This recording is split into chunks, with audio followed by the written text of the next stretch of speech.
Welcome guys, welcome to the Indian defence academy. So बच्चों, आप लोगों ने अपना कल स्कोर चेक किया होगा। तो आज आपके सामने विद टेकिंग टाइम हमने थोड़ा समय लिया to get your authenticate solutions. आपके सामने हम आए हैं जीएस के सॉल्यूशंस के साथ। तो मेक श्योर आप जो भी यहाँ पर सॉल्यूशंस देख रहे हैं, आई विल बी ट्राइंग कि मैं उसको थोड़ा डिटेल में ले जाऊं, but we have a short span of time period. So आपके जो क्वेरीज होंगी मैं उसको कंप्लीट करने का प्रयास करूंगा। ठीक है, चलो let's start with the paper. कल का आपका जो पेपर आया है, आपका जो सबसे पहला क्वेश्चन आपका जो जीएस से संबंधित है, इट इज ऑन पॉलिटी। तो देखिए, पॉलिटी में आपका पहला क्वेश्चन पूछा गया है पंचायत। ध्यान रखें, हमने शेड्यूल्स पढ़े थे और मैंने शेड्यूल में आपको बताया था कि जो 11th शेड्यूल है, जो 11th शेड्यूल है और 12th शेड्यूल है, ये डील करता है panchayat for the rural areas and municipal corporation for the urban areas. और पंचायत के पास 29 सब्जेक्ट्स हैं और म्युनिसिपल कॉर्पोरेशंस के पास 18 सब्जेक्ट्स हैं। तो आई टोल्ड कि भैया आप 29 सब्जेक्ट्स एटलीस्ट आप रीड कर सकते हैं, 18 सब्जेक्ट्स रीड कर सकते हैं। तो आपका क्वेश्चन उसी में से आया हुआ है कि वो उन 29 सब्जेक्ट्स में से कौन सा इनमें से नहीं है। तो इसीलिए इसका आंसर है डेल्टा, कि लैंड रेवेन्यू को रेगुलेट करने का अधिकार पंचायत को नहीं है, वो बॉडीज, लेजिस्लेटिव बॉडीज को होता है। ठीक है, ये सब काम पंचायत के हैं, लेकिन लैंड रेवेन्यू को रेगुलेशन करने का वर्क फंक्शन पंचायत का नहीं है। ठीक है, चलिए अगले क्वेश्चन की तरफ। अगला क्वेश्चन है आपका, अब देखो यहां पर हिस्ट्री का एक ऐसा क्वेश्चन है, मैं आपको पहले ही क्लियर कर देता हूं। देखो, अगर आपने पूरा पेपर पैटर्न एनालाइज किया हो तो आपको ध्यान रखना है कि यूपीएससी आपको कहां कहां चैलेंज कर रही है, यूपीएससी आपको कहां ले जाना चाहती है। इट डिपेंड्स कि आपको वो कहां गुमराह कर रही है। सो आपको अपने काम के क्वेश्चंस देखने हैं। You can't attempt each and every question in history और in any subject, isn't it? आपका पर्पस है एक प्रॉपर कट ऑफ निकालना, बिकॉज अगर कोई क्वेश्चन टफ आया है, आउट ऑफ द बॉक्स आया है, वो सबके लिए है। ऐसा नहीं है कि केवल आप सोचो कि यार मैं ये इस क्वेश्चन को नहीं कर पाया हूं। सो आपकी कट ऑफ भी अकॉर्डिंगली जाएगी। आप अपने काम के क्वेश्चन देखें कि आप जिस पर्टिकुलर क्वेश्चंस को एक्यूरेसी के संग करके कॉन्फिडेंस में आ जाए कि हाँ भाई, मैं इतना, मेरे को आत्मविश्वास है कि मेरा ये पेपर क्लियर होगा and I will start practising for SSB. Okay, so ये आपका क्वेश्चन ऐसा है हिस्ट्री का जो आप स्किप कर सकते थे। ठीक है, फिर भी मैं इसका आंसर बता देता हूं कि जो बेटा अंत महामत है। अब देखो, महामत ये टर्म आप में से एक जने ने सुना होगा एंशिएंट हिस्ट्री, क्योंकि एंशिएंट हिस्ट्री जो है बच्चे छोड़ देते हैं, स्किप कर देते हैं, तो बहुत ही कम बच्चों को पता होगा। अशोका के टाइम पीरियड में, यानी कि मौर्य वंश के टाइम पीरियड में जो मंत्रालय हुआ करते थे, मिनिस्ट्रीज हुआ करती थी, तो उसमें एक मंत्रालय आपने बहुत कॉमनली सुना होगा, धम्म महामत्र। अब क्योंकि बौद्ध ग्रंथ जो है पाली भाषा में लिखे गए हैं, तो दैट्स व्हाई इन पाली भाषा धर्म इज कॉल्ड धम्मा।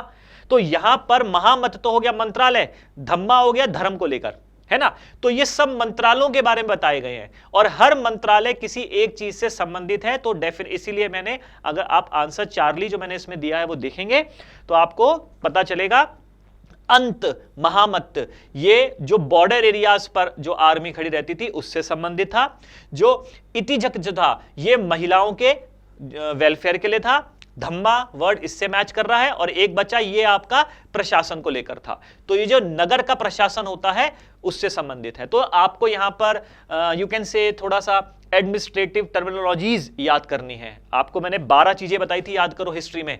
राजा उसका संस्थापक जो है, कोई डायनेस्टी आप जब पढ़ते हैं तो उस डायनेस्टी के संस्थापक का नाम, उसका टाइम पीरियड, उसकी कैपिटल, उसकी लैंग्वेज, उसके कोर्ट पर्सन्स, उसके टाइम पीरियड में लिखी गई ऐतिहासिक जो है किताबें हैं, जो मोनूमेंट्स हैं, बिल्डिंग्स हैं, फॉरेन ट्रैवलर्स हैं, है ना। तो करीब 12-13 चीजें आपको हर डायनेस्टीज में याद करनी पड़ती हैं अगर इंपॉर्टेंट है। सो अब इट डिपेंड्स कि बच्चा कितना पढ़ रहा है। So don't have to get discourage कि सर ये क्वेश्चन हमसे नहीं हुआ। ठीक है, चलिए अगला क्वेश्चन। ये भी आपका अगेन सेम है, आप हर चीज के बारे में नहीं जान पाएंगे, तो आप ये फैक्चुअल बेस्ड क्वेश्चन है। इट इज जो है, ये जो आपका ऑथर है हस्तयुर्वेद, ठीक है, इट इज पलक्कप्य। ठीक है, तो आपने ये टर्म्स नहीं पढ़े, आप एनसीईआरटी अगर आप देखेंगे तो उसमें एंशिएंट हिस्ट्री के वॉल्यूम 1 में आपको ये स्टेटमेंट्स मिल जाएंगी। नेक्स्ट अगला क्वेश्चन है आपका, ये इजी था, ये क्वेश्चन आप कर सकते थे। हमने पढ़ा था कि जो ब्रिटिशर्स हैं, ब्रिटिशर्स का, यानी कि आपने नाम सुना होगा एंग्लो मराठा वॉर। तो तो एंग्लो मराठा वॉर्स हुई थी। याद करो, मैंने आपको पूरा चार्ट बताया था, रघोबा, रघुनाथ, उसने जो है अपने भांजे को मार दिया, भतीजे को मार दिया था, तो इसके बारे में नाना फडणवीस को पता चल गया था। तो एंग्लो मराठा वॉर पहली हुई थी, फिर दूसरी हुई, फिर तीसरी हुई। धीरे धीरे ब्रिटिशर्स ने जो मराठा प्रमुख थे उनको हरा करके उनकी टेरिटरीज को ऑक्यूपाई करना शुरू कर दिया, लालच दिया। तो बहुत सारी ट्रीटीज हुई थी। तो ट्रीटी ऑफ देवगांव में ब्रिटिशर्स को बेटा कटक वाला एरिया प्राप्त हो गया था। ठीक है, तो आपको उसमें अगर आपने वो प्रॉपर टॉपिक पढ़ा है तो उससे ये क्वेश्चन अटेम्प्ट हो सकता है। ये क्वेश्चन आप ऐसा है जो बच्चे कर सकते हैं, क्योंकि एंग्लो मराठा वॉर, मराठा सब बच्चे पढ़ के जाते हैं। नाउ नेक्स्ट, अगला क्वेश्चन है महाराष्ट्र से संबंधित, ये आपका जीके है। ठीक है, ये जीके का पार्ट है, ज्योग्राफी से संबंधित। आपको ये पूछा गया है कि महाराष्ट्र राज्य एक ऐसा है जहां पर सबसे ज्यादा नेशनल हाईवेज हैं, किलोमीटर्स की अगर बात करें, और उसका कारण भी यही है, उसकी टोपोग्राफी। ठीक है, वहां की जो टोपोग्राफी है इस तरह की, देखो कहीं भी अगर कोई बहुत माउंटेनियस एरिया है, जम्मू कश्मीर ले लो, उत्तराखंड ले लो, तो यहां पर रोड कंस्ट्रक्ट करना बहुत टफ होगा। टोपोग्राफी जो जियोलॉजिकल स्ट्रक्चर है, जियोमॉर्फोलॉजी है, वो इसको अनुमति इसके अगेंस्ट में रहती है। अब ये महाराष्ट्र एक तो बड़ा राज्य है, ऊपर से यहां पर जो टोपोग्राफी है वो सूटेबल है, सो दैट्स व्हाई यहां पे सबसे ज्यादा length in kilometres national highways की है। पहली स्टेटमेंट सही है। दूसरा वो कह रहा है कि वहां का जो टेरेन है, देखो वही टोपोग्राफी, टेरेन का मतलब टोपोग्राफी, वहां का जो इकोनॉमिक डेवलपमेंट है, भाई महाराष्ट्र बहुत तेजी से, उसकी जीडीपी बहुत फास्ट है। अगर हम भारत के सभी राज्यों की बात करें तो महाराष्ट्र की जीडीपी भी टॉप 10 में आती है। सो ये भी आपके फैक्टर है जिसकी वजह से नेशनल हाईवेज का वहां पर बनना पॉसिबल हुआ है। तो ये दोनों स्टेटमेंट सही है, that's why we have given the answer Charlie.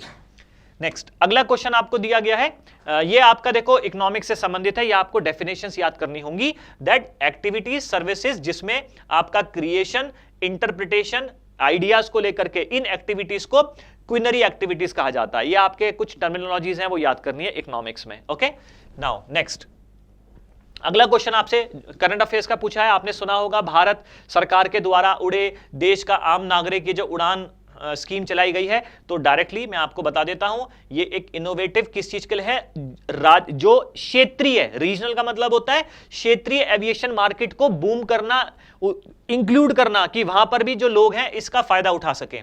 और it creates affordability yet economically viable profitable on regional routes, यानी कि जो आपके छोटे छोटे क्षेत्रीय रूट्स होते हैं, रास्ते होते हैं, एक तहसील से या दूसरी तहसील तक जाने के लिए, उस पर्टिकुलर एरिया पर आर्थिक रूप से भी वो हमारे प्राइस में, हमारे बजट में आ सके। तो ये दोनों स्टेटमेंट उड़ान को लेकर सही है। अगर आप ध्यान दें तो मैंने आपको क्या बताया था कि जो प्रेजेंट गवर्नमेंट है उसके द्वारा नियरली अबाउट 70 to 75 स्कीम्स चलाई जा रही हैं सिंस 2014। और मैंने आपको बोला था कि आप एक रजिस्टर बनाएं, उसमें सभी स्कीम्स के बारे में नोट डाउन कर लें, उसकी बेसिक चीजें, कब एस्टैब्लिश हुई, उसके मंत्रालयों के बारे में, इसके फंक्शन या मोटो, या इससे संबंधित कोई नई चीज इस समय जुड़ी है। और ये वंस फॉर ऑल है बेटा, एक बार आप रजिस्टर में आप सारी योजनाएं आप मार्क करेंगे, किसी ना किसी पेपर में रेगुलरली इनमें से कोई एक दो स्कीम्स आ जाती हैं। ठीक है, चलिए अगला क्वेश्चन है आपके सामने। उन्होंने पूछा है कि श्रावती रिवर, तो बेटा जो जॉग फॉल है, यस मैंने आपको इंडियन ज्योग्राफी में ये मेंशन किया था, श्रावती नदी पर ही जॉग फॉल बना हुआ है ये आपका। अच्छा देखो, उन्होंने पूछा है कि इनमें से कौन कौन सी कितनी स्टेटमेंट सही है, ध्यान रखना उन्होंने हाउ मैनी पूछा है।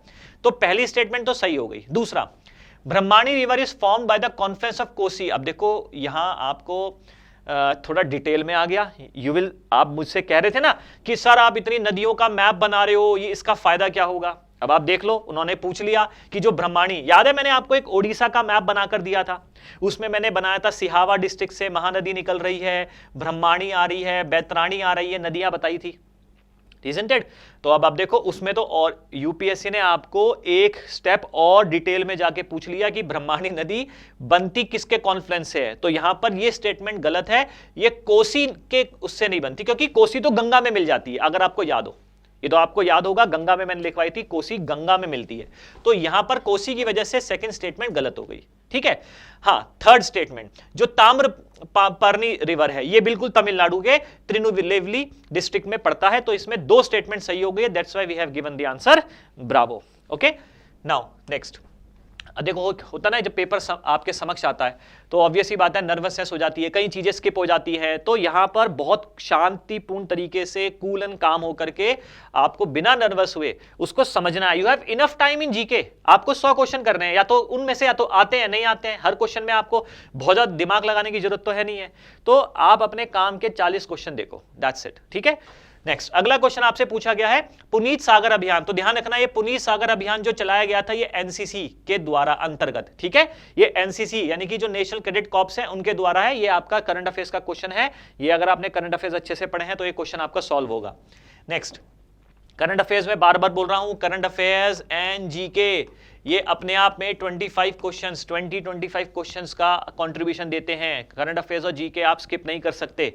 Next which among of the following, again देखिए आपका फिर से क्वेश्चन आपका आ गया करंट अफेयर्स को लेकर के। तो यूनाइटेड नेशन का जो वर्ल्ड इन्वायरमेंट डे है, इसको होस्ट करने वाली जो कंट्री है वो स्वीडन। ठीक है, करंट अफेयर्स बेस्ड क्वेश्चन है। देखो मैंने आपको कल सीडीएस के पेपर में भी बताया था, सीडीएस में भी करंट अफेयर्स और जीके के काफी क्वेश्चंस हैं और रेगुलरली आ रहे हैं, तो बेटा अभी से करंट अफेयर्स और अपनी जीके को स्ट्रॉन्ग करना शुरू कर दो। Which of the following Indian naval ships, अब देखो ध्यान दें, अगेन करंट अफेयर्स का लगातार ये तीसरा क्वेश्चन है करंट अफेयर्स का। ये आईएनएस निशंक और आईएनएस अक्षय, ये भी आपके करंट अफेयर्स के नोट्स में मैंने मेंशन किया था, तो अगर आप में से किसी को याद हो तो आपको क्लियर हो जाएगा। अच्छा, एक चीज मैं आपको और एडवाइस कर देता हूं, जब आप इस क्वेश्चन पेपर को अटेम्प्ट कर रहे हैं तो आप एक स्टेप थोड़ा सा आगे जाएं। जब आप इस क्वेश्चन को अटेम्प्ट किया तो सिर्फ इसका आंसर नहीं मार्क करो, अब आप अपने नोट्स जब बना रहे हो तो नोट्स बनाते समय आप इन सभी वॉरशिप्स का पूरी इंफॉर्मेशन आप अलग से नोट करो ना, इसके नोट्स बना दो जितने भी वॉरशिप्स हैं। अगली बार अगर मानो कोई क्वेश्चन आता भी है और आपने ये सब पढ़े होंगे तो आप ऑप्शन बेस्ड क्वेश्चन को भी कर पाएंगे। कितनी बार ऐसा होता है कि कोई करंट अफेयर स्किप हो गया और अगर आपको नॉलेज है पूरी डिफेंस से संबंधित सभी वॉरशिप्स की तो आप क्वेश्चन इजीली कर पाते हैं। ठीक है, चलिए नेक्स्ट अगला क्वेश्चन। अब देखो फिर से आपका क्वेश्चन ये करंट अफेयर्स का है। ये जो MH-60R हेलीकॉप्टर्स हैं इंडियन नेवी को जो दिए जा रहे हैं वो यूएसए के द्वारा। ठीक है, आपका लगातार ये चौथा क्वेश्चन आ गया करंट अफेयर्स का।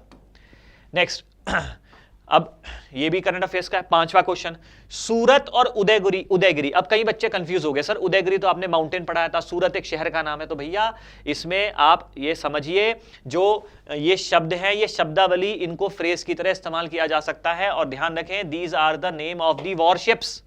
अब आईएनएस विक्रांत है, अब विक्रांत किसी लड़के का नाम है तो इसका मतलब ये थोड़ा ना कि हम लड़के का नाम किसी शिप को नहीं दे सकते हैं, इजंट इट? तो आप ध्यान रखें हम उसकी क्वालिटी को यूज करते हैं, विक्रांत की उस फ्रेज को उसके मीनिंग को यूज करते हैं, इसलिए वो नाम दिए जाते हैं। तो ध्यान रखें ये सूरत और उदयगिरी जो है ये वॉरशिप्स है बेटा। ठीक है, नेक्स्ट अगला क्वेश्चन आपका है विजयनगर एम्पायर हिस्ट्री। ये बहुत सिंपल क्वेश्चन है, आई थिंक सो 90% बच्चों ने करा होगा, 90% बच्चों ने। मैंने आपको बहमनी किंगडम और विजयनगर एम्पायर बताया था। 1336 में विजयनगर एम्पायर बना था और विजयनगर एम्पायर की स्थापना करने वाले कौन थे? हरिहर और बुक्का नाम के दो व्यक्ति। बताया था ना मैंने, दक्षिण भारत ही आए, मोहम्मद बिन तुगलक के टाइम पीरियड में इन्होंने धर्मांतरण करवाया और उसके बाद अपने खुद का ही डायनेस्टी स्थापित करी। इनके पिता का नाम था संगम और डायनेस्टी का नाम रखा संगम डायनेस्टी। ठीक है, इसका आंसर अल्फा है, तो इसमें तो मेरे ख्याल से सब बच्चों ने अपना अटेम्प्ट सही किया है।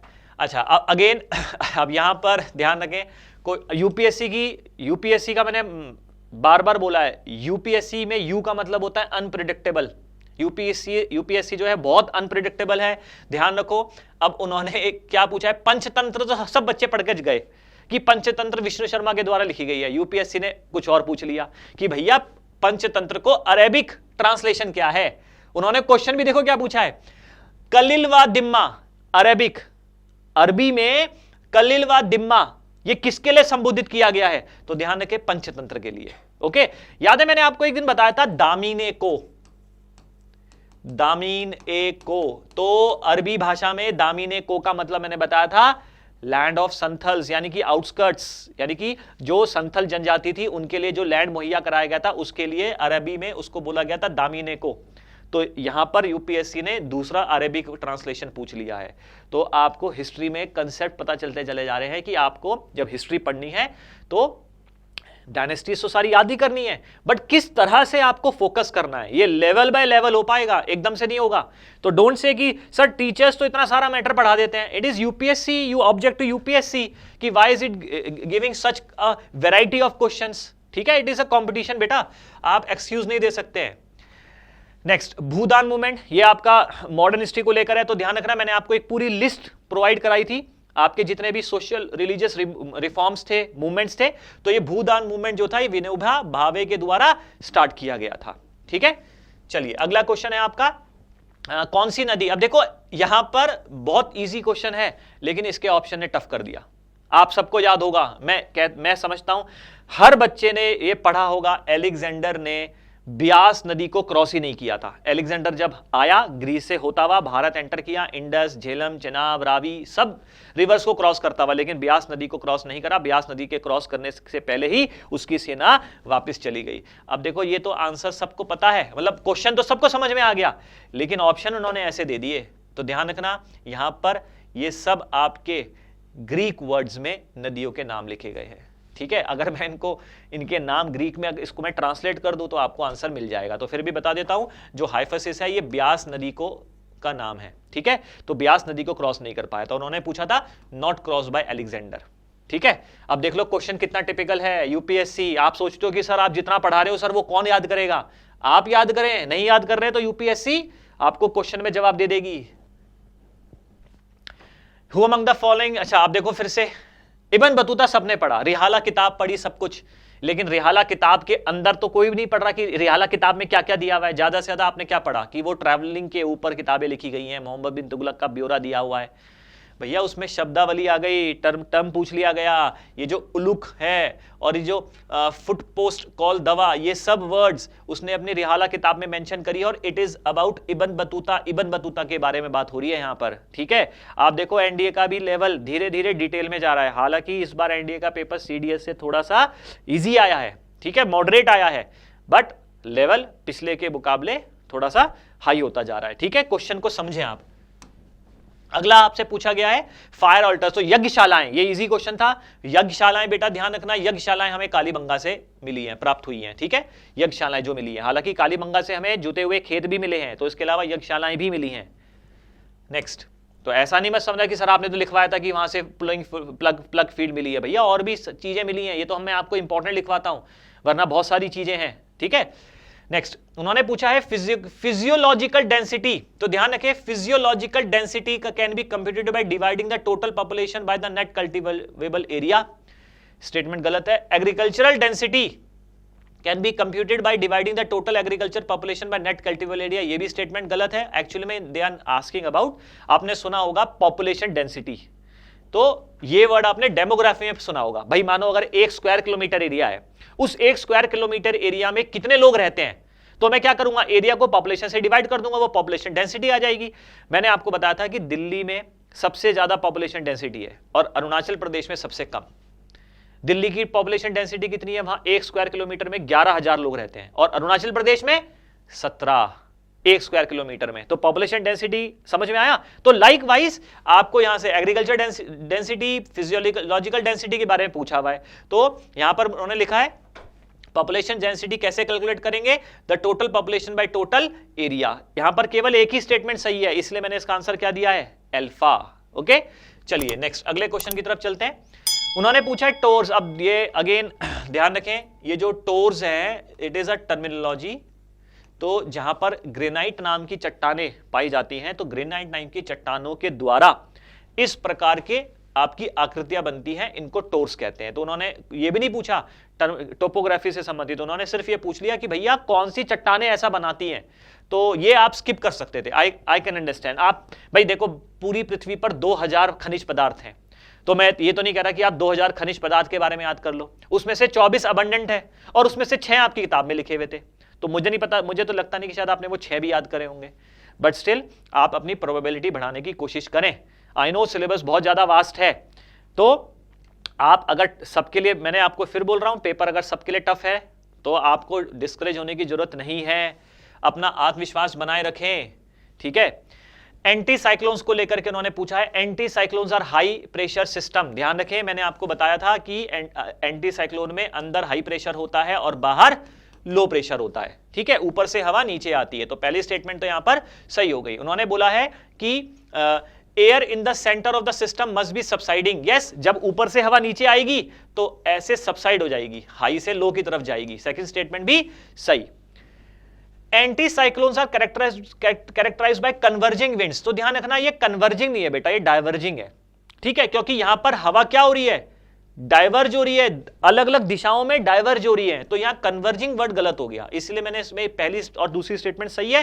दैट्स व्हाई इन्होंने पूछा था कितनी स्टेटमेंट सही है, और आप नोटिस करेंगे सीडीएस और एनडीए के पेपर में पहली बार ऐसा हुआ है कि उन्होंने क्वेश्चन की लैंग्वेज को मॉडिफाई करा है।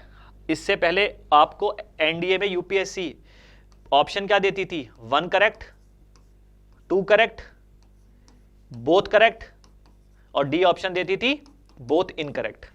अब की बार उन्होंने क्या बोला है, बच्चे कई बार तो कई बच्चे तो ऐसे थे जिनके मेरे पास कॉल आए कि सर हमें क्वेश्चन पूरा आता था लेकिन हमने ऑप्शन पर क्वेश्चन पे ध्यान नहीं दिया, नीचे क्या लिखा हुआ था हमने स्टेटमेंट में ये नहीं ध्यान दिया कि उन्होंने नंबर ऑफ स्टेटमेंट पूछी है, ठीक है। तो यहां ध्यान रखो, आप ये आपसे नहीं बोला जा रहा है 1 और 2, आपसे पूछा जा रहा है कि इनमें से कितने स्टेटमेंट सही हैं। तो इसमें केवल 2 ही स्टेटमेंट सही है, पहली और दूसरी, ठीक है। तो कई बच्चों का इस बार जो है 2-3 क्वेश्चंस इस चीज को लेकर के गलत हुए हैं। तो आपका प्रेजेंस ऑफ माइंड भी चाहिए पेपर में, you don't have to lose your काम। अपने दिमाग की एफिशिएंसी को 100% चाहते हो तो शांतिपूर्ण तरीके से पेपर करा करो। अगला उन्होंने पूछा थी earth crust is brittle in nature. Yes, earth crust जो है ब्रिटल का मतलब होता है कि थोड़ा सा, जैसे मानो अगर कोई आपने आयरन रॉड को बहुत ज्यादा उसको पिघलाया, उसको थोड़ा सा फिर एकदम से अचानक से पानी में डाल दिया तो वो ब्रिटल हो जाती है। तो यस, हमारी अर्थ क्रस्ट जो है वो क्या है, ब्रिटल इन नेचर है। और क्योंकि यहां से मैग्मा निकलता रहता है, इजंट इट, पृथ्वी के अंदर से मैग्मा क्रस्ट की तरफ आता रहता है। जो मीन थिकनेस है ओशनिक क्रस्ट की 15 किलोमीटर और कॉन्टिनेंटल क्रस्ट की 30, ये गलत है बेटा, ठीक है। जो कॉन्टिनेंटल क्रस्ट की मीन जो एवरेज है वो करीब 40 है, और जबकि ओशनिक क्रस्ट की 7 से 12 है, ठीक है। तो ये सेकंड स्टेटमेंट गलत हो गया, इसलिए इसमें आंसर क्या है, मैंने आपको 1 ओनली दिया है, ओके। नेक्स्ट, अब ये आपका क्वेश्चन है, ये इजी क्वेश्चन है पॉलिटी का। आप ध्यान रखें 2020 में ही प्रेजेंट गवर्नमेंट ने क्या किया है, सेंट्रल गवर्नमेंट ने दमन एंड दीव एंड दादरा नगर हवेली को मर्ज कर दिया है। ध्यान रखें बेटा, इसमें करेक्शन कर रहा हूं मैं, इसका करेक्शन है डेल्टा, आंसर है डेल्टा, ठीक है। Dadra Nagar Haveli and Daman and Diu, इन दोनों को मर्ज किया है, ये ध्यान रखें, ठीक है। तो वो आपके टेक्निकल एरर है, इसका आंसर डेल्टा है। दादरा नगर हवेली और जो दमन एंड दीव है, ये दोनों यूनियन टेरिटरीज को एक कर दिया गया है। नेक्स्ट, अगला क्वेश्चन आपसे पूछा गया है, राफेल नडाल डिफीटेड। अब ध्यान रखें, ये आपका कैस्पर रुड, ये डायरेक्ट आपका करंट अफेयर्स का क्वेश्चन है, छठा क्वेश्चन आ रहा है। नेक्स्ट क्वेश्चन है ई संजीवनी, फिर से आपका जीके का क्वेश्चन आ गया है। तो ध्यान रखना, ई संजीवनी को आयुष्मान भारत डिजिटल मिशन से जोड़ दिया है, बिकॉज भारत में आयुष्मान आप हेल्थ से संबंधित है और संजीवनी वर्ड आ रहा है वो भी हेल्थ से संबंधित है, ध्यान रखो, ठीक है। तो भारत सरकार क्या कर रही है, किसी भी पर्टिकुलर व्यक्ति के जितने भी आपके रिकॉर्ड्स हैं, उसके हेल्थ चेकअप्स हैं, उसको डिजिटलाइज कर रही है, जिससे कि दोबारा उसके टेस्ट ना कराए जा सके। तो अगर आपने ढंग से इसको पढ़ा हो तो आपका ये क्वेश्चन हो जाएगा, ओके। फिर भी मैंने लॉजिक बता दिया, संजीवनी एंड आयुष्मान। श्रेष्ठ, अगेन जीके का क्वेश्चन आपका आ गया। तो मैंने आपको बोला देखो 20 से 25 क्वेश्चन के आसपास जीके करंट अफेयर्स के आ रहे हैं। तो ध्यान रखें, यहां पर उन्होंने पूछा हुआ है कि जो श्रेष्ठ स्कीम है इसमें एजुकेशन की बात की गई है, खास करके पुअर्स के लिए, है ना, जो अफोर्ड नहीं कर सकते हाई स्कूल में, उच्च शिक्षा में। पहली स्टेटमेंट सही है, उन्होंने बोला है कि हाई क्वालिटी एजुकेशन दी जाएगी और पर्टिकुलरली शेड्यूल कास्ट स्टूडेंट्स के लिए। यस, ये अनुसूचित जो जातियां हैं उन पर्टिकुलर विद्यार्थियों के लिए ये स्कीम चलाई गई है। यहां दोनों स्टेटमेंट सही हैं। नेक्स्ट, अगला क्वेश्चन है आपका, ध्यान रखें कि सुप्रीम कोर्ट के जो रीसेंट जजमेंट आए हैं उसमें उन्होंने जो इको सेंसिटिव जोन्स होते हैं, जैसे हम बात करें हर्षिल, आपने सुना होगा गंगोत्री के आसपास, उस पर भी सुप्रीम कोर्ट ने अपना एक स्टेटमेंट जजमेंट जारी किया था। तो ध्यान रखेंगे, उन्होंने 1 किलोमीटर का दायरा दिया है, 1 किलोमीटर का दायरा उन्होंने मार्क किया है कि इस एरिया को हम इको सेंसिटिव जोन कहेंगे। तो इसलिए आपको थोड़ा सा अपने आप को करंट अफेयर से अपडेट रखना पड़ेगा। मानो आप हिस्ट्री नहीं पढ़ रहे, आप बायो नहीं पढ़ रहे हो, आपको कुछ क्वेश्चंस ज्योग्राफी के टॉपिक समझ में नहीं आ रहे, तो बेटा एटलीस्ट अपने आप को करंट अफेयर्स और जीके में तो अपडेट रखो। तो उसमें तो आपको बहुत ज्यादा याद करना नहीं है, सिर्फ आपको डेली रीड करना है, आपके उसी से भी कई क्वेश्चंस निकल जाते हैं। और इनकेस अगर आपने 20 क्वेश्चन इसके भी कर लिए, 15 भी कर लिए, आपको मुश्किल से कितने चाहिए, और 25 क्वेश्चन और चाहिए। तो उसमें आपकी फिजिक्स है, ज्योग्राफी है, पॉलिटी है, केमिस्ट्री है, बहुत सारे सब्जेक्ट्स हैं। एनीवेज, टॉम्ब ऑफ सैंड, ये अगेन आपका जीके का क्वेश्चन है, करंट अफेयर्स का, सॉरी, ये गीतांजलि श्री के द्वारा लिखी गई है, ध्यान रखना, ठीक है। आपने ऑथर्स एंड बुक्स तो आप पढ़ते ही नहीं है, लिस्ट अगर आपको देते हैं तो पढ़ते नहीं है आप। Who among the following invented flying shuttle, तो ध्यान रखना ये जीके का क्वेश्चन है। तो जॉन के वॉज अ पर्सन, जैसे अगर मैं आपसे पूछूं कि भैया वैक्सीन को जो इन्वेंट करने वाला सबसे पहला व्यक्ति कौन था, तो it is about the GK part, ठीक है। Who was the first person to invent something. Next अगला क्वेश्चन है आपका नेताजी सुभाष, ये आपको पता होना चाहिए। आजाद हिंद फौज की बात कर रहे हैं, तो आजाद हिंद फौज के लिए उन्होंने सिंगापुर में ये अनाउंस किया था, ठीक है। आजाद हिंद फौज का उन्होंने नेतृत्व संभाला था। आजाद हिंद फौज का आइडिया सबसे पहले किसके दिमाग में आया था, ये भी आपको पता होना चाहिए। उसको फिर लीड किसने किया था, फर्स्ट फेज को, वो फेल हो गया था। सेकंड फेज में फिर कौन आए थे, सुभाष चंद्र बोस जी, ठीक है। तो इसका आंसर है बेटा सिंगापुर। अगला है ऑब्जेक्टिव, ये इजी था, आप याद करो। संविधान सभा की बैठक हुई थी पहली 9 दिसंबर, दूसरी हुई थी 11 दिसंबर और तीसरी हुई थी 13 दिसंबर। तो 13 दिसंबर को पंडित जवाहरलाल नेहरू, उस समय हमारे जो संविधान सभा के प्रधानमंत्री थे, उन्होंने सभी सदन के समक्ष क्या रखा, अपना एक उद्देश्य पत्रिका। तो ये आपका आंसर है जवाहरलाल नेहरू, ऑब्जेक्टिव रेजोल्यूशन, जो लेटर ऑन हमारा क्या बना, प्रियम्बल। तो जो क्वेश्चन डायरेक्ट है, जो मुझे पता है कि आप इजीली आपने डेफिनेटली कर लिए होंगे, तो उसमें ज्यादा टाइम नहीं ले रहा हूं मैं। गांधी इरविन पैक्ट आपको पता होगा, 1931, 1932, बारदोली 1928 और ये आपका 1917। आप अरेंज करेंगे आंसर, ब्रावो। तो ये तो आपका इजी क्वेश्चन है, खैर सबने कर लिया था ये। यूनियनिस्ट पार्टी, तो ध्यान रखें, ये यूनियनिस्ट पार्टी भी मैंने आपको एक जगह लिखवाया था, मेंशन करा था, हालांकि इसकी डिटेल आपको मैंने मेंशन नहीं करी थी, ठीक है। जो चीज मैं है वो मैं एडमिट करूंगा, मैंने इसकी डिटेल नहीं बताई थी, बिकॉज यू स्टॉप्ड मी कि सर बस इतना ही मैटर काफी है। तो यूनियनिस्ट पार्टी है, ध्यान रखें, ये पॉलिटिकल पार्टी थी और पंजाब के जो जमींदार थे, उन्होंने एक ग्रुप बनाया था, उन्होंने इस राजनीतिक दल को स्थापित किया था। इन्होंने हमेशा इसमें जमींदारों में हिंदू, सिख, मुस्लिम तीनों प्रकार के समुदाय के लोग हुआ करते थे। इसी वजह से इन्होंने भारत के विभाजन को अपोज किया था, ठीक है। तो इसलिए दोनों स्टेटमेंट बेटा सही है, कोई बात नहीं। अगर आपने इस क्वेश्चन को नहीं भी किया, डजंट मैटर। मैंने आपको बोला ना, आप current affairs, GK, physics, chemistry, polity, geography, बहुत है 5-6 सब्जेक्ट्स। अगर आप थोड़ा थोड़ा मैनेज कर लेंगे, पेपर आपका क्लियर हो जाएगा। अगेन बहुत इजी क्वेश्चन है, आपकी किताब में लिखा हुआ है ये, आप याद करो। गुप्त वंश में एक राजा आता है समुद्रगुप्त, समुद्रगुप्त का कोर्ट पर्सन है हरिसेन। हरिसेन ने किताब लिखी है प्रयाग प्रशस्ति, ठीक है। तो ये हरिसेन जो है, प्रयाग प्रशस्ति जो है, इसी के द्वारा लिखी गई है। नेक्स्ट अगला उन्होंने पूछा है कि प्लानिंग कमीशन कब बनी थी बेटा, 1950 में। एनडीसी 1952 में बना था। नेशनल प्लानिंग कमेटी जो है ये आपकी अच्छा फर्स्ट 5 ईयर प्लान ये 1953 के आसपास, ध्यान रखें, ओके। और नेशनल प्लानिंग कमेटी 1938। तो अरेंज करेंगे तो आपका आंसर 4 लिया जाएगा, ठीक है। ये ईयर्स आपको याद होने चाहिए, दैट्स इट। ये आपको मैंने इकोनॉमिक्स में मैंने बताया था, ये जो योजना आयोग है, इसका कंसेप्ट पंडित जवाहरलाल नेहरू ने बोरो किया था यूएसएसआर से 1950 में। फिर इसको अप्रूव करने के लिए 2 साल के बाद एक बॉडी बनाई गई, जिसको नेशनल डेवलपमेंट काउंसिल बोला गया। हालांकि जो कमेटी है प्लानिंग के ऊपर, इसकी स्थापना 1938 में हो गई थी। तो तब से धीरे धीरे ये चीजें चलती चली गई। नेक्स्ट बहुत इजी क्वेश्चन है भाई। ब्रिटिशर्स आ तो गए थे, कंपनी बनी थी 1600 में, 1608 में ये यहां पर आई, और 1757 में जाकर के इनको भारत में एक टेरिटरी पे रूल करने का मौका मिला। तो इनका पॉलिटिकल करियर मैंने बताया था प्लासी के युद्ध से स्टार्ट हुआ था। 1757 में प्लासी का युद्ध, याद करो, बंगाल, सिराजुद्दौला, ठीक है। पूरी कहानी आपके फ्लैशबैक एकदम हो जाएगी आपके आंखों के सामने। अच्छा, यहां उन्होंने पूछा है कि ब्रिटिश ईस्ट इंडिया कंपनी ने दक्षिण भारत में 1639 में, आपकी बुक में फैक्ट्रीज के बारे में लिखा हुआ है कि कौन कौन सी फैक्ट्री कौन कौन से वर्ष में कहां स्थापित की गई। तो यहां थोड़ा सा उन्होंने नाम पुराने दे दिए, तो ध्यान रखना, मद्रास, ठीक है।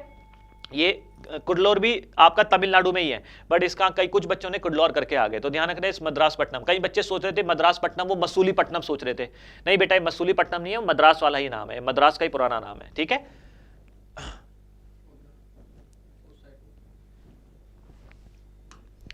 चलिए नेक्स्ट अगला क्वेश्चन है डच ईस्ट इंडिया कंपनी। तो ध्यान रखो, डच ईस्ट इंडिया कंपनी बनी थी 1602 में और ईस्ट इंडिया कंपनी बनी थी 1600 में, तो ठीक है। वास्को डी गामा 1498, तो बहुत इजी क्वेश्चन है चार्ली, इसमें तो आई थिंक सो किसी को पूछने की जरूरत भी नहीं होनी चाहिए, ठीक है। सबसे पहला पुर्तगाली जो आया था Vasco da Gama, Calicut from Cape of Good Hope, ठीक है। पॉलिटी हमने स्टार्ट ही यहीं से करी थी। अब ये करंट फैलो, ध्यान रखना, फैलो जो आपका लैंड होता है, फैलो लैंड का मतलब होता है जब हम किसी पर्टिकुलर भूमि को कुछ समय के लिए छोड़ देते हैं जिससे कि उसकी फर्टिलिटी इंप्रूव हो जाए, ठीक है, उसको उसके बाद हम वो करते हैं, ठीक है। तो यहां पर ध्यान रखना कि जब किसी कल्टीवेबल लैंड को, जहां पर हम कल्टीवेशन करते हैं, उसको छोड़ देते हैं कुछ 1-2 सालों के लिए, पर 5 साल से कम, ठीक है, तो उसको फैलो लैंड कहा जाता है, ठीक है। खैर एनीवेज ये ज्योग्राफी का क्वेश्चन है, बता देता हूं, मेंशन कर देता हूं मैं। नेक्स्ट बेटा देखो आपके सामने क्वेश्चन नंबर है 117, उन्होंने पूछा है ग्रेट आर्टिसन बेसिन के बारे में। तो आप 2 चीजें ध्यान रखेंगे, एटलस में आपको क्वींसलैंड मिल जाएगा ऑस्ट्रेलिया वाले मैप में, और फिर इसकी जीके में आप जाएंगे तो उसमें थ्योरी दे रखी है आर्टिसन, ग्रेट आर्टिसन बेसिन जो है वो ऑस्ट्रेलिया में, जो ऑस्ट्रेलिया का पोर्शन है वो कहां लाई करता है, क्वींसलैंड में, ठीक है। ये आपका डायरेक्ट क्वेश्चन है, दोनों को आपको थोड़ा बुक से और एटलस से अपने आप मैच करना है। नेक्स्ट क्वेश्चन उन्होंने पूछा है 119, बेटा वर्ल्ड में सबसे ज्यादा navigable inland water networks India में नहीं है, ठीक है, ये ध्यान रखेंगे। दूसरा, इनलैंड यहां 25% टोटल कार्गो मूवमेंट नहीं होता, तो यहां दोनों स्टेटमेंट गलत हो गए। तीसरा, यह जरूर है कि 2016 के एक्ट के मुताबिक करीब 111 वाटरवेज डिक्लेयर्ड हुए हैं, ये सही है, इसमें तीसरी स्टेटमेंट सही है, दैट्स व्हाई मैंने इसका आंसर आपको चार्ली दिया है, ठीक है। नेक्स्ट अगला क्वेश्चन है, बहुत इजी क्वेश्चन है, इसमें आपको कोई एक्सप्लेनेशन की जरूरत नहीं है। मैंने आपको बार बार बोला था कि आपके पेपर में हर बार एक क्वेश्चन रेलवे जोन को लेकर आता है, तो इसका आंसर 40 है, आप डायरेक्टली उसमें मैच करेंगे, आपको टेबल अगर याद है इजीली हो जाएगा ये। अच्छा आप याद करो, मैंने आपको लिथोस्फीयर पढ़ाया था, लिथोस्फीयर मैंने आपको क्या बताया था, डायग्राम में जो पी वेव्स होती हैं वो तीनों में ट्रेवल करती हैं। अब उन्होंने नॉट करेक्ट पूछा है, तो ध्यान रखना P wave have maximum area. अब जब पी वेव्स तीनों में ट्रेवल कर देती है तो शैडो जोन कैसे हो जाएगा भाई, जो ट्रेवल नहीं करेगी शैडो जोन उसी का तो आएगा भाई। पी वेव यहां से ट्रेवल करी, ट्रेवल करके इधर पहुंच गई, लेकिन एस वेव्स पहुंची नहीं, तो शैडो जोन उसका आएगा ना जो पहुंच नहीं पा रही है, तो यही गलत हो गया, ठीक है। नेक्स्ट अगला, which of the following statement about metamorphic rock is not correct. ध्यान रखें यहां पर मेटामॉर्फिक रॉक, यहां पर ये क्वेश्चन को हमने स्टार मार्क किया है, अकॉर्डिंग टू मी हमने इसको ब्रावो दिया है, अदरवाइज इसमें सभी में बहुत माइन्यूट डिफरेंस है। आई डोंट नो कि how UPSC has given, because we have search lots of books, हमने एनसीईआरटी भी देखा, हमने इसके कंप्लीट जो थ्योरीज हैं, जो थीसिस हैं, उसको भी स्टडी किया, but we have not got the right answer of this appropriate accurate. तो जो हम बिल्कुल नियर बाय हैं अप्रॉक्सीमेटली, हमारे हिसाब से ये इसका आंसर, ये आंसर होना चाहिए, ये गलत है हमारे हिसाब से, ठीक है, इसलिए हमने इसमें स्टार मार्क कर दिया बेटा। नेक्स्ट अगला क्वेश्चन, ये भी लिथोस्फीयर, बहुत इजी, मैंने आपको 5 प्रकार की डिसकंटिन्यूटीज पढ़ाई थी, ठीक है, तो उनमें से उन्होंने मोरोविस्की पूछ ली है। याद करो, crust और मेंटल के बीच में, फिर मेंटल और कोर के बीच में, और फिर 2-2 होते हैं, ये crust भी 2, मेंटल भी 2 और कोर भी 2, तो 1 2 3 और चौथा और पांचवा, 5 डिसकंटिन्यूटीज होती हैं, उनमें से उन्होंने मोरोविस्की डिसकंटिन्यूटी पूछ ली है जो कि क्रस्ट और मेंटल के बीच में होती है, ठीक है।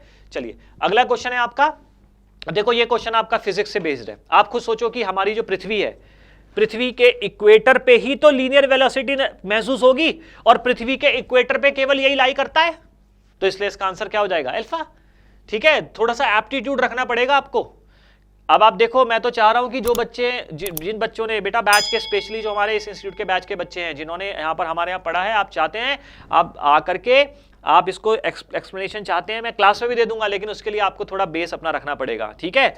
आपको आइडिया लग जाएगा कि हाँ कितना इंपॉर्टेंट है, क्लास मिस नहीं करना।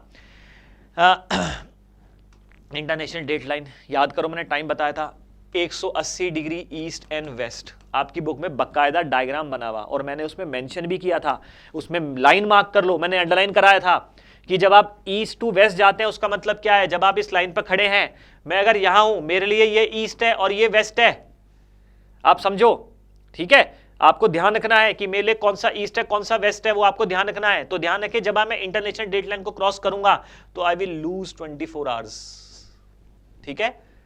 मैं 24 आवर्स क्या करूंगा, लूज कर दूंगा, एक दिन का, क्योंकि इंटरनेशनल डेडलाइन का मतलब क्या है भाई, हमने अपनी पृथ्वी पर, हमारी पृथ्वी गोल है, कैसे पता लगाओगे कि आज की जो तारीख है वो कहां शुरू हुई। तो इसके लिए हमने एक मानक रेखा बनाई, एक डेट लाइन बनाई, यानी कि कोई भी व्यक्ति जब इस शिप को क्रॉस करेगा, जैसे एग्जांपल, अगर सूरज इस लाइन के ऊपर है तो यहां पर भी सुबह हो रही है, यहां पर भी सुबह हो रही है, तो मैंने क्या बताया था, यहां पर 4 तारीख की सुबह हो रही है तो यहां 5 तारीख की सुबह हो रही है, यहां पे 4 तारीख की दोपहर हुई तो यहां 5 तारीख की दोपहर हुई, यहां पर 4 तारीख की शाम हुई तो यहां पर 5 तारीख की शाम हुई, याद है ना। तो ये 24 आवर्स, जब आप यहां से इधर क्रॉस करोगे तो बेटा 24 घंटे आपको माइनस करने पड़ेंगे, ठीक है। यू विल लूज 24 आवर्स, ध्यान रखेंगे आप, ठीक है। नेक्स्ट, अगला आपसे पूछा गया prime meridian does not pass, ये इजी क्वेश्चन था बेटा। अगर आपने, मैंने आपको ये नोट्स में मैंने स्टार्टिंग में जब ज्योग्राफी मैंने स्टार्ट करी थी, जिसमें वर्ल्ड ज्योग्राफी मैंने मार्क करा दिया था, लैटिट्यूड में आप ट्रॉपिक ऑफ कैंसर, इक्वेटर और कैप्रिकॉन, ये तीनों के बारे में लिख कर आएंगे, जिसमें मैंने बताया था कि आप कौन कौन सी कंट्री से पास हो रहे हैं याद कर लेना। तो इसमें आंसर है इसका मोरक्को, और आप देखेंगे मोरक्को लाइज, ये आपका अफ्रीका है और ये आपका मोरक्को है, और ट्रॉपिक ऑफ कैंसर यहां से जा रहा है, equator and Tropic of Capricorn, ठीक है। चलिए अगला क्वेश्चन, ये आपसे पूछा गया है। अच्छा, इसका करेक्शन बता दूं मैं, ये भी इसमें ऑप्शन टेक्निकल एरर है, पेलियो जियोमॉर्फोलॉजी। अब देखो, this is branches of geography. Paleo का मतलब होता है ओल्ड, पेलियो माने पुराना, जियोमॉर्फोलॉजी का मतलब होता है अर्थ स्ट्रक्चर, ठीक है। और उन्होंने यही पूछा हुआ है कि हिस्टोरिकल मैप्स ऑफ अर्थ और टाइम के हिसाब से, तो टाइम के हिसाब से पेलियो आ गया, जियोमॉर्फोलॉजी मतलब अर्थ का स्ट्रक्चर के बारे में। तो यहां पर डेफिनेशन है बेटा, पेलियो जियोमॉर्फोलॉजी की उन्होंने डेफिनेशन दे रखी है। हमने आज क्लास का डिस्कशन किया, जो भी आपका एनडीए का इस बार का पेपर आया है, मैंने पूरा सॉल्यूशन बताया है, कोशिश करी है कि मैं आपको हिंट दे दूं आपको किस तरह से उन क्वेश्चन को अटेम्प्ट करना था, कौन से क्वेश्चन स्किप करने थे। So I have covered each and everything. अब टाइम स्लॉट कमी होने की वजह से हम थोड़ा शॉर्ट रखते हैं, और जिन बच्चों ने भी हमारे यहाँ पढ़कर गए हैं उनको पता है, तो सो दैट आप अपने फ्यूचर को अगर अच्छे से बनाना चाहते हैं तो डू ज्वाइन दी अकेडमी। आप जल्द से जल्द इसे ज्वाइन करें और थोड़ा पेपर पैटर्न को स्टडी कर लें, ठीक है। और आपके पर्सनल अगर आपको लगता है कि थोड़ी सी और गाइडेंस चाहिए तो यू कैन कॉल मी, मैं आपको और क्लियर कर दूंगा, ठीक है। Because it is not possible for me कि मैं हर एक माइन्यूट थिंग्स आपको इस सेशन में बता पाऊं, ठीक है। For that you have to meet me, interact करना पड़ेगा, गाइड करना पड़ेगा, क्लास ज्वाइन करनी पड़ेगी, so we can guide you properly, okay. चलिए, all the best for the future बेटा।